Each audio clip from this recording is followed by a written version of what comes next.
I was a successful and busy professional in my mid-30s. I had a high-stress job that kept me on my toes and constantly on the move. However, my life took a dramatic turn when I was diagnosed with a rare and aggressive form of cancer. The news was devastating, and I immediately began treatment, which involved multiple surgeries and rounds of chemotherapy. The treatment was grueling, and I had to take a leave of absence from work to focus on my health. One day, during a routine checkup, my doctor noticed something concerning in my scans. I was immediately admitted to the hospital for further testing, and that's when everything changed. I was given a room on the 5th floor, which was eerily quiet and isolated from the rest of the hospital.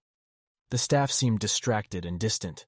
As the days passed, my condition worsened, and I became weaker and more disoriented. I began to notice strange occurrences in my room, like objects moving on their own, and whispers in the dark. I tried to bring these incidents to the attention of the hospital staff, but they brushed me off and told me it was just the side effects of my medication. I knew something was not right, but I was too weak to do anything about it. I woke up to the sound of beeping machines and the dull hum of fluorescent lights. My eyes were heavy, and my body felt weak. I tried to move, but something was holding me down. Panic set in as I realized I was restrained to the hospital bed. I called out for help, but my voice was barely a whisper. I could hear the muffled sounds of footsteps and whispers outside my room, but no one came to my aid. Hours passed, and I was left alone with my thoughts. That's when I heard it. A faint scratching noise coming from the corner of the room. I looked over, but I couldn't see anything. The scratching grew louder and more frenzied. I tried to scream, but my voice was still too weak. Suddenly, the scratching stopped. The silence was deafening. I held my breath, waiting for something to happen. That's when I heard a low growl. It was coming from under the bed. I strained against the restraints, trying to get away, but it was no use. The growling grew louder and more vicious. I could feel hot breath on my ankles. I closed my eyes, waiting for the inevitable attack. But it never came. The growling slowly faded away, and the scratching resumed. This time, it sounded like it was coming from inside the walls. I don't know how long I lay there, listening to the scratching and growling, but eventually, someone came into the room. It was a nurse, and she looked scared. She quickly checked my vitals and left without saying a word. The scratching and growling continued for days, and no one would believe me when I told them what was happening. They thought it was all in my head. But then, one night, I woke up to find a pair of glowing eyes staring at me from the corner of the room. They were the eyes of a wild animal, and they were fixed on me. I screamed, but no one came to my aid.